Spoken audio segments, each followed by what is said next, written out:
Alright everyone, it's finally time to dive into a new volume of Green Lantern, with issue 1 of the new ongoing series. The previous volume, written by Geoffrey Thorne, was unfortunately cut short after only 12 issues, and wrapped up with a John Stewart Emerald Knight one-shot that I recommend reading if you haven't yet, since it's already very clear that the previous volume is setting the stage for this new series. I also have a playlist of videos covering all of that material if you'd like an in-depth analysis of the whole thing.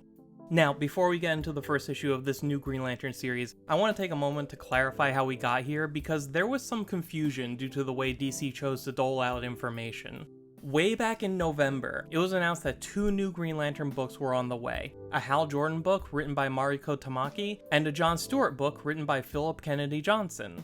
Neither book had an artist attached at that point, and they were both expected to come out around April. But when DC's April solicitations came out, there was no sign of either book, or any Green Lantern at all for that matter. A few days later, a checklist was published showing every series under the Dawn of DC banner that would be coming out through the month of June, and again, there was no Green Lantern. After 2 back-to-back disappointments, things were looking bad. But then a couple days later, DC announced another wave of new books, including the new Green Lantern book featuring a Hal Jordan story written by Jeremy Adams with art by Zermanico, and a John Stewart backup story written by Philip Kennedy Johnson with art by Osvaldo Montos. This was good news, but it did leave a lot of fans wondering why John wasn't getting his own book like the original announcement said. The writer, Philip Kennedy Johnson, cleared things up on Twitter. According to him, the John Stewart backup story in the Hal Jordan book will be setting up a John Stewart book that will launch later in the year, which he will also be writing. We've since learned that the book is supposed to launch in September. So, with all of that out of the way, let's get right into it. Green Lantern number 1, written by Jeremy Adams with art by Zermanico, colors by Romulo Fajardo, and letters by Dave Sharp. This issue's title is Back on Earth. Right away, I can tell that this run is going to be something very interesting. The first bit of dialogue in the first panel of page 1 is someone saying, "I can't believe I came back. What the hell was I thinking?" And someone else telling him, "It's your job. This is what you were born to do." As the dark cavern slowly begins to brighten up, we see that the people talking are a group of miners trapped in a cave-in, stranded under 100 feet of rock with no way out, and one of them refuses to give up, stating that where there's a will, there's a way, only for that assertion to be rewarded by the arrival of Hal Jordan, as he lights their path to safety. This one page perfectly embodies the core conflict that Hal is going to be struggling with for the rest of this issue, and I imagine for quite a while after.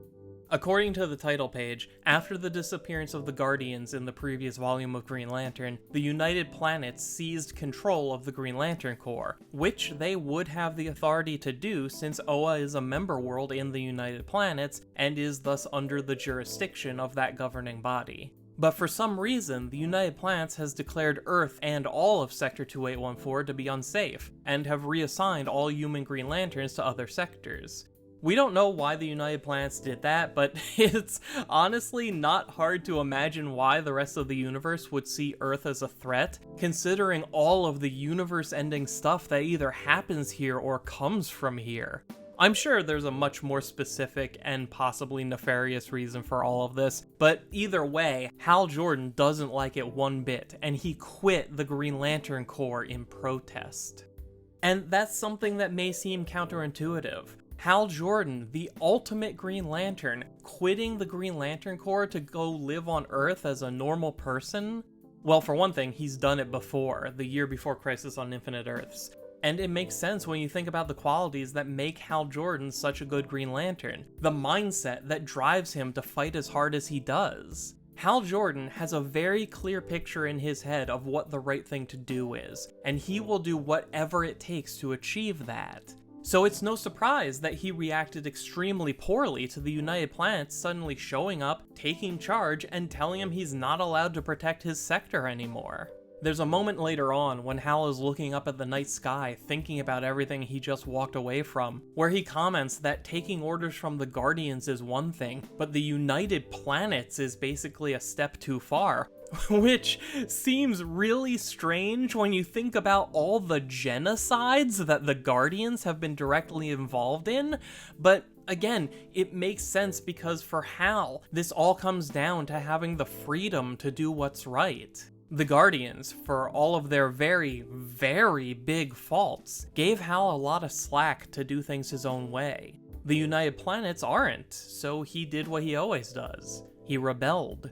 And he's left wondering the same thing as that miner in the cave. I can't believe I came back. What the hell was I thinking? Now that he's back on Earth for the foreseeable future, Hal wants nothing more than to find comfort and stability in all of the non-Lantern things that have always given his life purpose. Earth may not seem like much compared to the rest of the universe, but it's the place where he can be a pilot, and it's where Carol lives. But Carol doesn't want to see him. Hal's been gone a long time and she's moved on. She has a boyfriend and a business to run. The last thing she needs is him showing back up and throwing it all into chaos. But Hal is nothing if not persistent, and by this point it's become crystal clear that his persistence, his determination, the qualities that make him such a great Green Lantern are exactly what's going to hold back his attempts at making a life for himself on Earth. At this point, I should say, I am not a fan of the Hal Jordan-Carol Ferris relationship. I have a hard time rooting for a couple to succeed when all they do is fail. They have tried over and over and over and over again to make it work, and it never does. I think both of them would be so much better off if they just moved on from this. So when I see Hal try yet again to start things back up with Carol, and she rejects him, the story wants me to feel sorry for Hal, but instead I very strongly agree with Carol. Also, there's something that needs to be made clear to anyone who doesn't already know it. If you ask someone out and they say no, then that's it. That's your answer. Move on with your life, and do not continue to bother that person with more attempts to get them to say yes. Hal asks Carol a yes or no question, and does not seem to understand that no is an acceptable answer. And the more he pushes the issue, the less I like him. This seems to be a story about Hal being forced to grow as a person and accept that things can't go back to the way they used to be. In which case, this is all okay, because this is the starting point that Hal has to move on from. But if this storyline rewards his bad behavior by having Carol get back together with him, that's kinda shitty, and I will be very disappointed. Carol refuses to go out with him, but she does agree to give him a shot at getting his old job back. Well, not exactly his old job. The military is phasing out fighter pilots in favor of drones, so Ferris Aircraft is pivoting to the development of unmanned craft that can be controlled by human pilots in cockpits on the ground. The ability to fly planes has always been one of the most important things in Hal's life, but he took for granted that it would always be an option, that he could always come back to it whenever he wanted. Now he's learning that while he wasn't paying attention, that option has started to disappear, and pilots like Hal are becoming a thing of the past. Hal gets the chance to try controlling one of the drones, in the scene very reminiscent of the movie Top Gun Maverick, where the older veteran pilot gets the chance to show the younger generation what he's made of. Except, unlike in that movie, Hal screws it all up. He pushes the drone too hard, ignores the rules, ignores Carol's orders, all to prove to everyone, including himself, that he's still got it.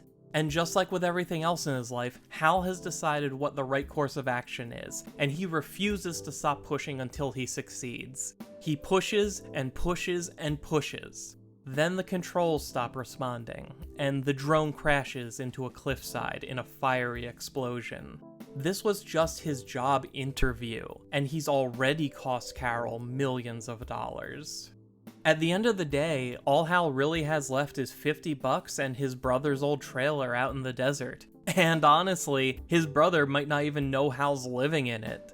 At his lowest point, Hal hears over the radio that Coast City is being attacked by an unidentified man wearing armor. Without giving it a second thought, he climbs into an old truck that most likely also belongs to his brother, and drives top speed straight towards the danger. When he arrives, a man in bright red armor calling himself Steel Fury is shooting green energy beams at everything in sight, doing major damage, sending everyone into a panic. And you can see it on his face that Hal has arrived at a crossroads. A villain who can destroy pavement and cars just by pointing at them, who can't be hurt by conventional weapons, has forced all the normal people to run away.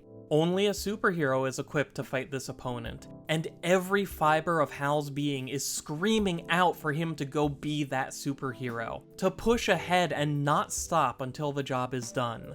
But he has no powers. He turned in his ring when he quit. There's nothing he can do.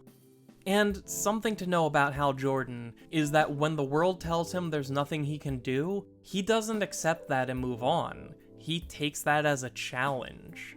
He gets back in the truck and drives it full speed into the villain, and then proceeds to hit the villain in the face with a metal pipe.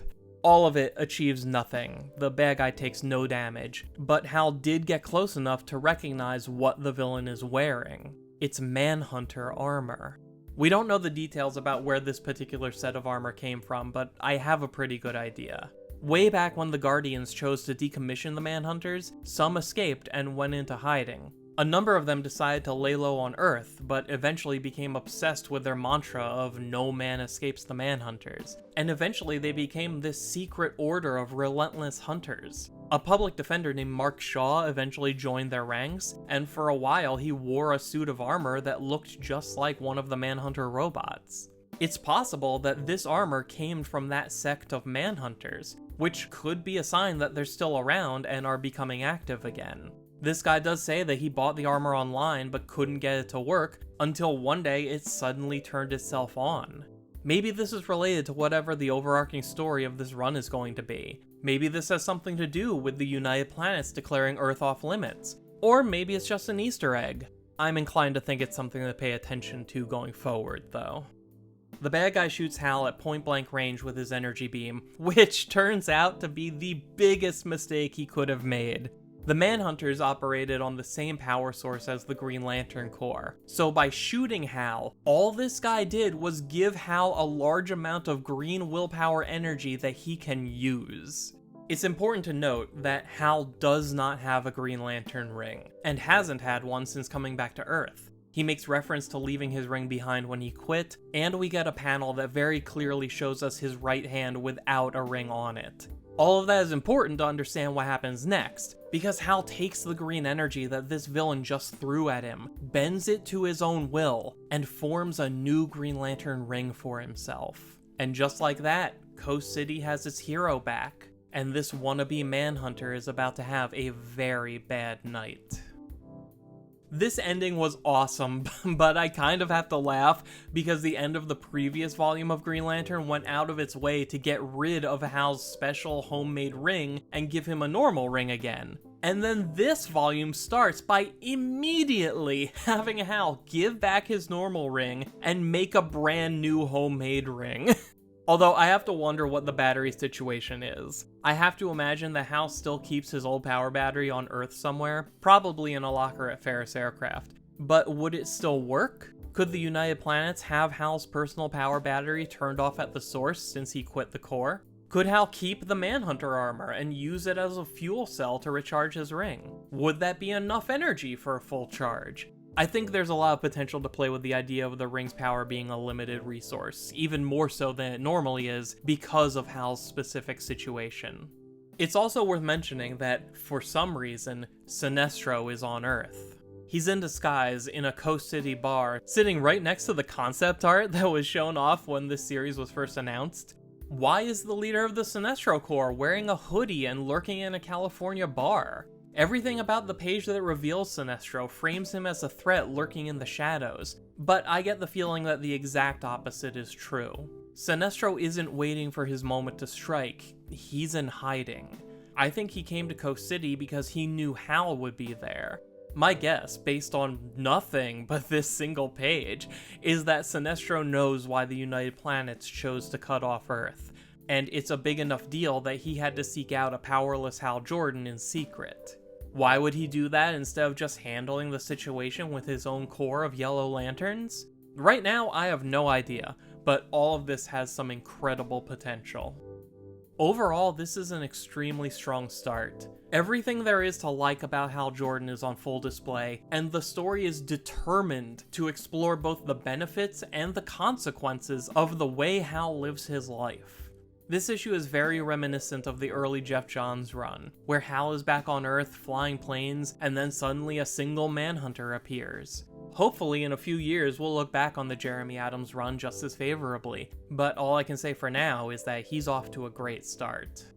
Speaking of things getting off to an interesting start, this issue also has an 8-page John Stewart backup story written by Philip Kennedy Johnson, with art by Montos, colors by Adriano Lucas, and letters by Dave Sharp.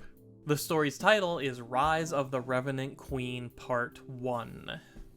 After a very long and transformative journey through space, John Stewart returns home to see his mom while he tries to figure out what to do with this new stage of his life. More than ever before, John has the power and the freedom to go anywhere and be anything.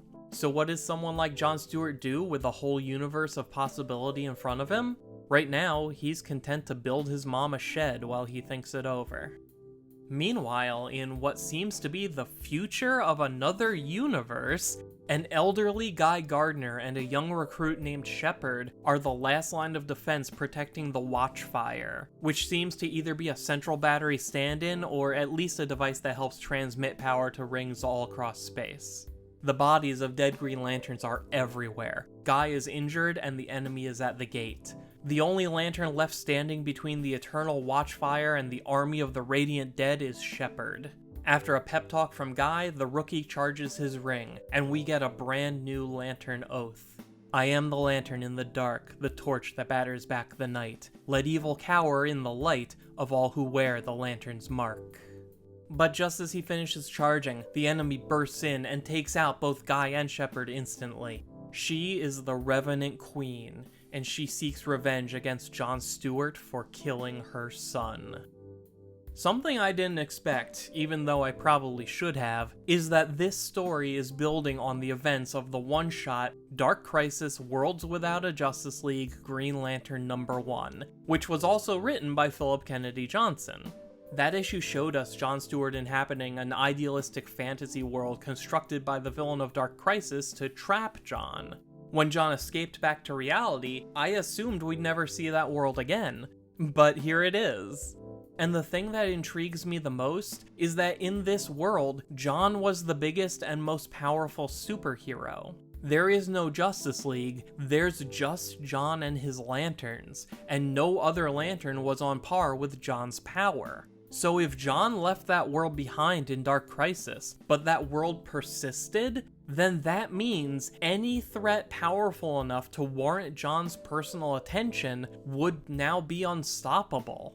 Which is extremely bad news, because the Revenant Queen seems to be the mother of the Bright Revenant, the big evil space baby that John killed in the Dark Crisis one-shot. And that thing was already powerful enough to defeat half of the army of lanterns who stood against it before John arrived to save everyone. Just like in the one-shot, the villain seems to control dead bodies, and all of those fallen lanterns I mentioned earlier get back up, as if reanimated by this purple mist tethering them to the Revenant Queen. Color is a very significant thing in the world of Green Lantern, but it's too soon to say what's going on with the Queen's powers. Maybe it's just magic, maybe it's something else, we'll just have to wait and see. The new oath is cool, but it's a little awkward to say at first because it doesn't flow with the same pattern as the oath we're used to. Honestly, I'm very excited about what this oath represents, because it's something that Philip Kennedy Johnson is very good at, and that's world building. This chapter was only 8 pages long, and only 5 of those pages were spent in this other world, but it's already being fleshed out to the point where I can see the potential for so many stories to be told here. And that's honestly kind of incredible, since the Dark Crisis one-shot made me think of this world as kind of flat and disposable. But that was more due to the context of its presentation than anything else. Dropping those self-contained, Elseworld-style one-shots right in the middle of the Dark Crisis event put unfair expectations on what would otherwise have been a perfectly fine issue. And now I'm wondering, did the villain of Dark Crisis actually create this world like we thought? Or is this just another world that naturally exists in the multiverse? And most importantly, what happens if John learns that this world can't survive without him? This is a very interesting first chapter to present alongside the beginning of Jeremy Adams' Hal Jordan story. Both Hal and John find themselves on Earth without rings and have to figure out what to do with their lives from there. But while Hal left out of protest and struggles to find what's next for him, only finding the tiniest bit of relief when he reclaims the Green Lantern mantle, John seems more or less content with how things turned out, and welcomes some peace and quiet with his family. If anything, a cosmic threat pulling John back into space would be a disruption and, at worst, a regression when all he wants is to move forward. Overall, this issue was great, and I cannot recommend it enough, especially for anyone who's looking for a good jumping on point to get into Green Lantern.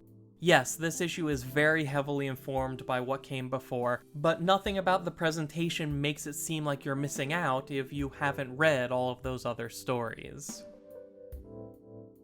So what did you think of Green Lantern number 1? Are you looking forward to the John Stewart backup spinning off into its own book? Are there any other Dawn of DC books that you're really enjoying? Tell me all about it in the comment section down below. And if you haven't subscribed to this channel and hit the bell icon yet, you're going to want to, because there are a lot of new Green Lantern comics coming out this year, and I'm going to be talking in depth about all of them. And I hope you'll join me. But until then, let me just say, thank you for taking the time to watch. My name is Dan. We'll talk again soon.